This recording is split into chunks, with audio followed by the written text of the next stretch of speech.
ভালো ছিল, সে আমাকে খুব মানে হেল্প করছে। কিন্তু ওরা আমাকে অনেক মারছে, আমাকে মারা দেখেন শার্ট ছিঁড়ে দিয়েছে আমার। যে ভাই মার খাইছে, উনি চিলেচিলি করে এবং চিলেচিলি করার পরে ওনাকে সমস্ত স্টাফেরা এক হয়ে ব্যাংকের বাইরে থেকে ধরে নিয়ে যায়, নিয়ে যেয়ে মারতে এখানে নিয়ে যায়, নিয়ে যেতে পারে না। সিকিউরিটি গার্ড পুলিশ বাধা দেয় এবং আরও দুই একজন ছিল পাবলিক, যার কারণে নিয়ে যেতে পারে না। এবং ওনারা স্টাফেরা ইচ্ছে মতো তাদেরকে ওনাকে মারছে। আমি এই নিয়ে যাওয়া বলতে আপনি কি বোঝাতে যাচ্ছেন? ওনাকে কি অপহরণ করতে চাইছিলেন? অপহরণ বলতে ওনাকে তো বলতেছে যে ব্যাংক লুট করতে আসছে, এই কথা বলে ওনাকে তো মারতে উপরে নিয়ে যাচ্ছে। ব্যাংক লুট করার ঘটনা কি সত্য না মিথ্যা? এটা মিথ্যা। আমরা এই যে চোখে দেখলাম যে হচ্ছে। আর সবথেকে বড় কথা হচ্ছে সিসি ক্যামেরা ফুটেজ আছে তো।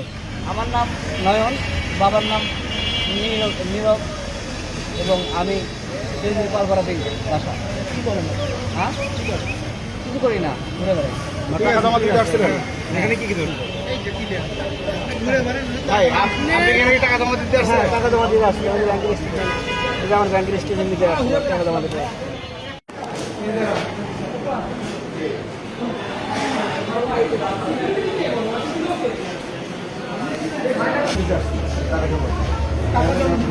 কি ঘটনা ঘটছিল এখানে? না, ঘটনাস্থলে যেহেতু আপনি ছিলেন,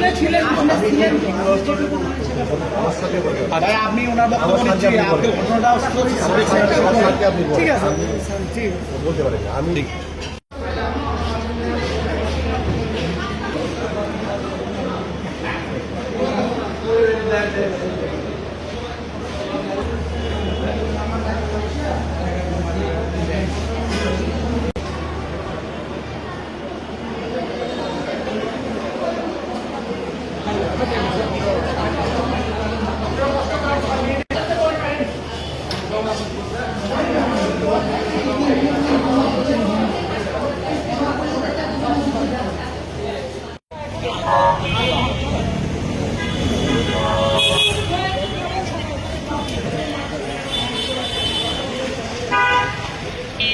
এই বিষয়ে আপনার স্টাফরা এতক্ষণে আপনাকে কি জানাইছে? স্টাফরা আমাকে জানাইছে যে এরকম একজন লোক আসছিল, গ্রাহক টাকা জমা দিতে আসছে, টাকাটা তার কাছ থেকে নেওয়া হয়েছে। হ্যাঁ, টাকাটা নিয়ে টাকাটা জমা দেওয়ার ব্যবস্থা করা হয়েছে, কিন্তু সে এর মধ্যে উত্তেজিত হয়ে গেছিল আর কি।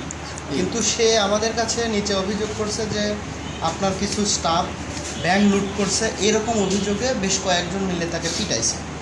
না, এরকম এটা কি আদৌ সত্য? আর আপনাদের গ্রাহকের সাথে এরকম মার্জিত কোনো বিষয় হতে পারে না, এরকম কোনো ঘটনা ঘটনায় আমাদের কাছে উনি আসার পরে টাকা জমা দিবে বলে আসছে গ্রাহকের কাছ থেকে। পরে আমাদের যারা আছে জয়েন্ট কাস্টোডিয়ান ক্যাশও উনিও এসে টাকাটা নিচ্ছে, নেওয়ার পরে জমা দিয়ে সেটা প্রসেস করবে না, প্রসেস করতে সময় দিতে হবে। এর মধ্যে উনি গালিগালাজ শুরু করছে।